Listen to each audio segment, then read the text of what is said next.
오늘날 전 세계로 맹렬히 뻗어나가고 있는 한류는 각국 국민들의 단순한 문화 소비를 넘어 그 나라의 관습과 생활 패턴마저 바꿀 만큼 엄청난 영향력을 미치고 있습니다. 최근 스위스와 태국에서 벌어지고 있는 사례만 놓고 보더라도 한류의 위상이 얼마나 위력적인지를 단번에 확인할 수 있습니다. 먼저 스위스의 최대 도시인 취리히의 중심가에는 한국 상품을 판매하는 유미하나라는 마트가 자리 잡고 있습니다. 여기에는 라면과 불고기를 비롯해 떡볶이와 잡채를 만드는 소스는 물론이고 참기름과 김치 등 어지간한 한국 식품은 전부 판매하고 있습니다. 특히 이곳은 불과 수년 전까지만 하더라도 고객층의 대부분이 한국 사람과 일본 사람에 국한되어 왔었지만 최근 들어 스위스 국민들의 발길이 부쩍 잦아지고 있다는 점입니다. 바로 한류의 인기에 힘입어 한국 음식을 직접 요리하기 위해 한국마트에서 직접 요리 재료를 구입하는 스위스 국민들이 그야말로 북새통을 이루고 있기 때문입니다. 이는 좀처럼 아시아 문화를 허용하지 않고 늘 주변부로 인식해왔던 유럽에서 한국 문화만큼은 미국 문화와 어깨를 나란히 할 정도로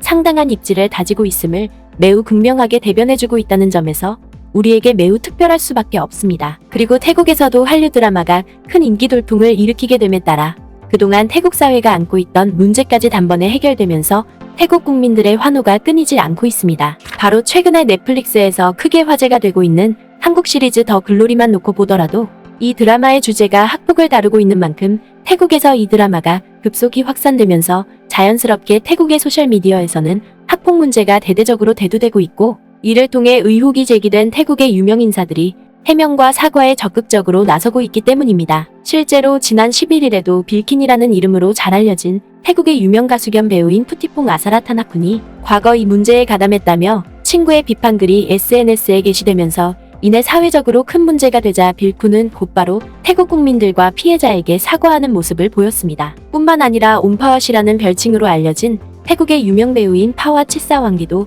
이 문제에 연루됐다는 사실이 알려지자 그 또한 마찬가지로 대국민 사과에 나설 수밖에 없었습니다. 때문에 태국 현지에서는 한국 드라마에서 적나라하게 다룬 사회 문제가 비단 한국에서뿐만 아니라 태국에서도 고스란히 투영되면서 그동안 고질적으로 자리 잡아왔던 갖은 문제점을 일거에 해결하는 상황으로 이어지고 있다며 한국 문화에 대해 아낌없는 애정과 찬사를 쏟아내고 있는 상황입니다. 이는 사회적 불평등을 사실감 있게 다룬 오징어 게임과 영화 기생충에 이어 학폭 문제를 다룬 더글로리 또한 마찬가지로 전 세계가 해결해야 할 과제로 서슴없이 제시함으로써 한국 문화가 단순한 문화 소비 차원에서 끝나는 것이 아니라 전 세계인들의 희노애락까지 함께 공감하는 역할을 마다하지 않고 있고 이를 통해 태국을 비롯한 수많은 국가들에서 한국 문화를 마치 자신의 인생사를 대변하는 것처럼 여기는 상황이 전개되고 있다는 것입니다. 그리고 기존의 서구권 문화와 대비되는 한국 문화의 독특한 정서 공유는 기어코 세계 각국의 사회와 경제 시스템마저 급격하게 변화시키는 촉매제로 자리 잡게 되면서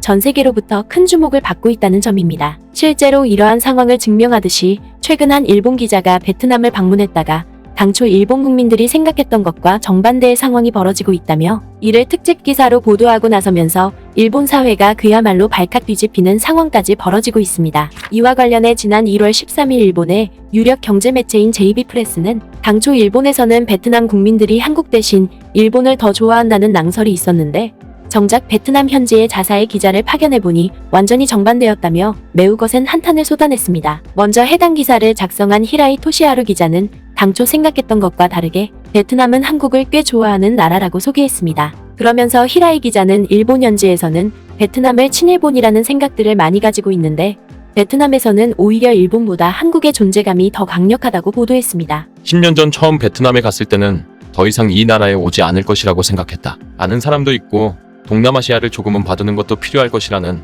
그런 작은 의무감에 떠밀려 베트남을 찾아왔을 뿐이다. 그런데 시간이 지날수록 베트남에 푹 빠져버린 것이다. 그동안 TV나 출판물에서 알던 것과는 또 다른 매력을 발견했기 때문이다. 그 후 1년에 한 번이나 두 번 정도 방문하거나 아예 무비자로 체류할 수 있는 15일을 풀로 이용해 단기 체류를 반복해왔다. 마지막으로 간 건 2019년 1월이었다. 복원이기 때문에 그로부터 4년의 세월이 흐른 뒤에야 다시 베트남 땅을 밟을 수 있었다. 이번 베트남 체류에서는 약간의 위화감이 나를 계속 따라다녔다. 호치민 공항에서 택시를 타자마자 기사가 나를 한국 사람이냐고 물어본 것이다. 이는 일본 기자가 베트남에 도착하자마자 곧바로 자신을 일본 사람이 아닌 한국 사람이냐고 물어볼 정도로 베트남 현지에서 일본의 존재감을 전혀 찾아볼 수 없었다는 것입니다. 그리고 뒤이어 일본 기자는 호치민 중심부에서 30분 정도 떨어진 숙소에서도 주인이 자신을 한국 사람인 줄 착각했다고 탄식했습니다. 뿐만 아니라 달랏이라는 고산 휴양지에서 현지 부부가 운영하는 음식점을 방문했을 때에도 한국에서 왔냐며 질문을 건넸다는 것입니다. 그리고 이 음식점의 여주인은 한류 영향을 받은 탓인지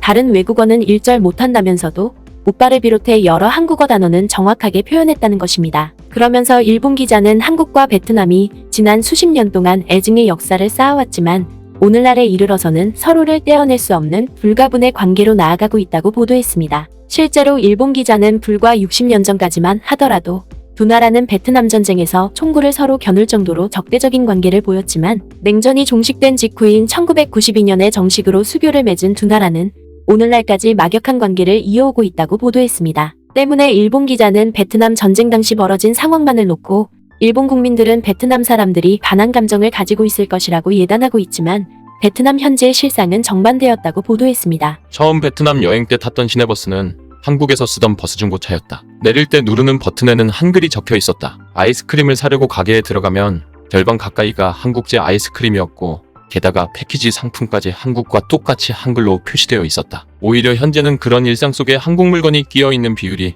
당시보다 더 높아졌다고 하는 것이 옳을 것이다. 1월 5일에 보도된 바에 따르면 지난해 한국의 무역 흑자국 중에서 베트남이 1위를 차지했을 정도다. 뿐만 아니라 해당 기사를 작성한 히라이 토시하루 기자는 베트남에서 한글이 적힌 티셔츠를 구매해 입자마자 베트남 현지 국민들이 자신을 한국 사람인 줄 알고 서로 다가와 호의를 베푸는 상황마저 연출됐다며 일본을 능가하는 한국의 위상에 큰 부러움을 나타냈습니다. 그러면서 일본 기자는 베트남에서 한국의 위상이 이처럼 엄청난 위용을 자랑하고 있는 것은 분명히 한류의 영향력도 있겠지만 또 다른 한편으로는 베트남을 방문하는 한국과 일본 여행객들의 비율이 큰 차이를 보임에 따라 결과적으로 베트남과의 교류에서 한국이 압도적인 위치를 점하고 있기 때문이라고 보도했습니다. 이에 대해 정확한 수치를 파악하고 있는 것은 아니다. 다만 이번에 내가 방문한 곳에서도 차체에 한글이 쓰여진 관광버스는 몇 대나 보았지만 일본어로 투어명이 쓰여진 버스는 단 한 대도 보이지 않았다. 거리를 걸어도 한국 사람은 어디서나 볼 수 있었지만 일본 사람은 거의 보이지 않았다. 게다가 연말연시였음에도 불구하고 말이다. 특히 일본 기자는 베트남의 경우처럼